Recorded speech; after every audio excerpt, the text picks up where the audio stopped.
Tirsa. I want to know Rost's story. Why he was made an outcast. He never told me. Said he took an oath of silence. What did he do? Oh. Yes, that. What crime did he commit? I will tell you if you wish. But it is a long story. Are you sure you want to hear it now? Of course I want to hear it. Tell me. Rost never committed any crime. He was an outcast by choice. What? What do you mean? Many years ago, before the derangement, before the Red Raids, a band of murderous outlanders, 12 in number, struck without warning. At Mother's Vigil, they took hostages, and then pressed on, headed for Devil's Thirst. Mother's Vigil? Where's that? You would know it as the Forsaken Village, near the Karja border. But at the time, many families lived there. Rost's was one of them. His mate was killed fighting the Outlanders, and his daughter was among those taken hostage. His daughter? What was her name? Alana. She was just 6 years old. Nora Braves couldn't stop 12 Outlanders? Or rescue the hostages? It was quite impossible. We outnumbered them, but every time a Brave came within bowshot, the Outlanders killed a hostage. What did they come here to do? That was never discovered. We couldn't track closely enough to observe them. We know they camped beyond Devil's Thirst for 2 days. There were reports of strange noises. And then, as suddenly as they came, the Outlanders made their way back to the border and disappeared. What happened to Rost's daughter? She was killed? Rost was one of the Braves who tracked the Outlanders, keeping his distance. There were 6 hostages still alive when they reached the border. Alana among them. Rather than release them, the Outlanders slit their throats and left the corpses just across the border, mocking us. Why? Cruelty. They knew the faithful Nora would not leave the sacred land to collect the bodies, let alone pursue them. They thought themselves safe from our vengeance.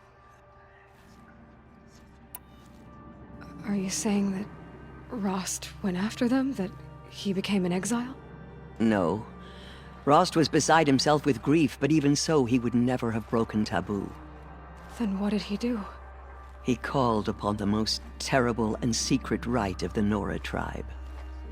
He begged to be made a Death Seeker. A Death Seeker? What is that? One who dies to go seeking, and in seeking, brings death to others. The ritual drags the spirit from one's body, releasing it to All Mother's care. The heart beats, the mind thinks, but the spirit has moved on. I don't understand. Rost went after the Outlanders, but his spirit never left. It remained here with All Mother. He gathered the bodies of the slain and returned them. And then he set out in pursuit, not as an exile, but a weapon of vengeance. A barbed arrow shot from a bow, never to return. But Rost did return. Yes. A full year later. And terribly wounded. He collapsed at the border of the sacred land.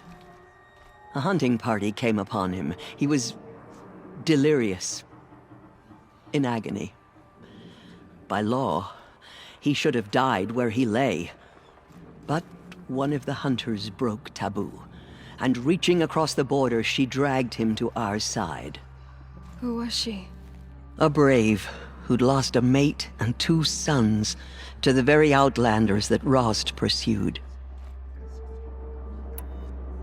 So, Rost never finished his mission. To the contrary, he killed all 12. Tracked them to disparate places the world over, he said.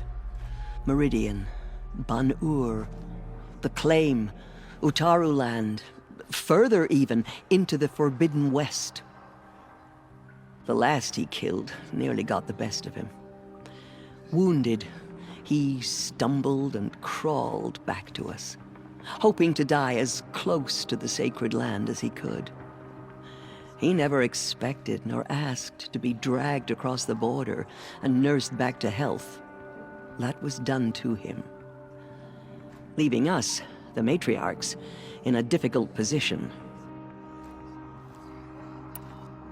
Why couldn't you just welcome him back? Rost had been made a Death Seeker, Aloy.